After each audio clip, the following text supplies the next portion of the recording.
자, 논리 못지않게 중요한 능력이 교감 능력. 어찌 보면 상대에 대한 태도라고 볼 수 있겠죠. 자, 논리는 자기 합리화의 근거가 되는 경우가 많습니다.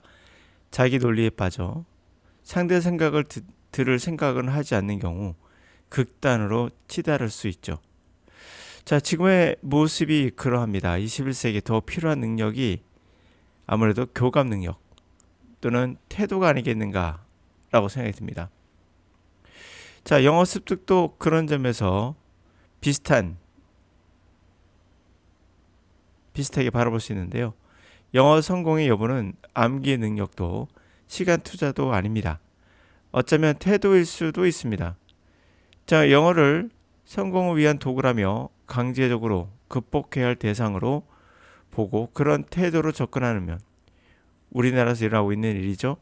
이런 사람의 강의는 또 이런 사람들의 강의, 또 이런 사람들을 추구하는 강의, 수강생은 주로 암기, 반복, 노력, 끈기, 금연, 끈기 등등 이와 같은 태도를 강조할 수밖에 없죠. 이들의 태도는 영어가 아닌 종교적 수행으로 보는 자세이죠. 이것은 종교적 고행을 하는 겁니다. 그러므로 성공할 가능성이 적죠. 그래서 한국의 영어 포기자가 99% 가까이 되는 것입니다. 왜 전 세계에서 영어를 모든 나라가 거의 배우고 있는데요? 왜 우리나라만 유독 아시아권 특히 이렇게 많은 사람이 영포자가 되는 것인가? 쓸모가 없기 때문입니다. 왜 쓸모가 없죠? 성공을 위해서 했기 때문에 그것이 끝나고 나면 입시가 끝나고 나면 더 이상 볼 필요가 없는 거죠. 자, 영어를 하나의 언어로서 본다면 어떨까요? 포기할 이유가 없습니다. 그러면 리딩과 리스닝을 접하면 처음에는 막막해도 점차 생활 속에서 자리를 잡겠죠. 우리가 외국인과 만날 일은 거의 드무니까 그래도 리딩과 리스닝은 할 수 있거든요. 영화를 본다든지 팝송이라든지 기타 등등. 자, 영어의 성취는 노력이 아니라 태도라 해도 과언은 아닌 거예요. 자, 태도란 관점에서 한번 21세기가 원하는 인재영을 한번 보도록 할까요? The ability, 능력, understand emotion, 감정을 이해하는 능력. Have diverse emotional vocabulary, 다양한 감정에 관련된 단어를 갖고 있고, 그리고 understand causes and consequences, 원인과 결과를 이해하는 거죠. emotion, 감정에. 그런 것을 위해 감정을 이해하는 능력이라면 particularly, 특히 이런 것은 relevant, 의미가 있습니다. 그룹 세팅, 그룹 환경에서는 의미가 있습니다. individual who are skilled, 자, 스킬이 있는 사람 in this domain, 이러한 영역에 이 사람은 able to express emotions, 감정을, feelings, 느낌을, moods, 기분을 accurately, 정확하게 표현할 수 있습니다. 그래서 따라서 facilitate clear communication, 명료한 커뮤니케이션을 수월하게 해줄 수 있죠. between co-workers, 같이 일하는 사람들과 사이에서. Furthermore, 게다가 they may more, 더 like to act, 행동할 가능성이 있어요.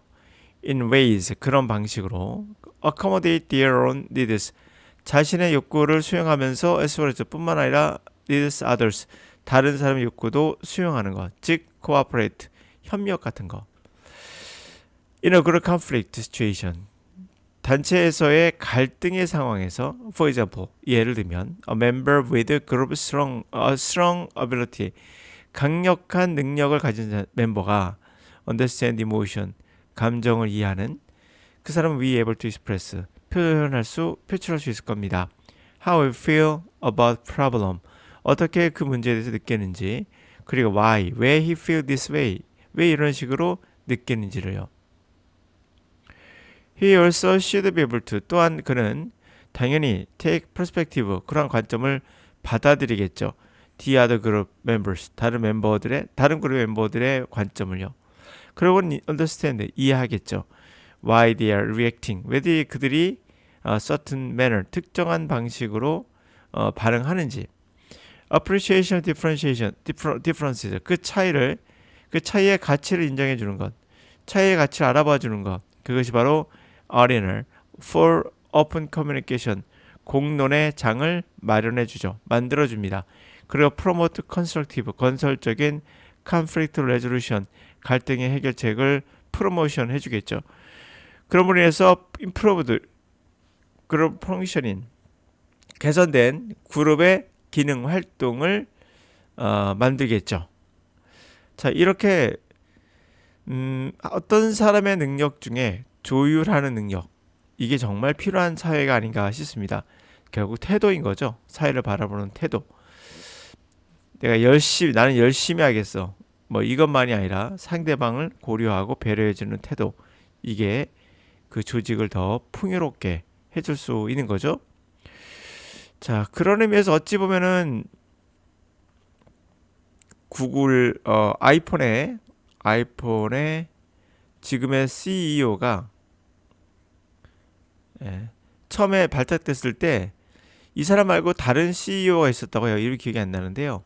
이 사람이 될 거라 생각했던 이유가 이 사람의 능력이 좋았대요. 그러나 아이폰 창립자인 스티브 잡스는 이 사람을 발탁하지 않고 오히려 자르고 다른 사람을 했는데 갑자기 이름이 기억이 안 나는데 하여튼 그 사람입니다. 지금의 이유가 뭐냐 했더니 이 사람은 자기의 능력은 좋은데 사람과의 어떠한 교감이 안 되는 거예요. 자기 잘난 말을 한다 그럴까? 반면에 지금의 팀 쿡이군요. 팀 쿡은 사람들을 방향성도 알지만 사람들이 어떤 그런 것들을 잘 조율할 줄 알고 그 능력을 스티브 잡스가 봤다고 하죠. 그래서 발탁한 이유가 바로 그거라고 합니다. 스티브 잡스가 팀 쿡을 발탁했을 때 다들 의아했다고 하죠. 그렇게 뭐 뛰어난 어떤 존재감이 없었던 사람인데 그러나 스티브 잡스는 본 거죠. 그 사람의 존재감을. 바로 교감 능력, 기타 등도 있겠지만 특히 이젠 어떤 사람에 대한 이런 능력이 있었다고 보고 있었다고 합니다.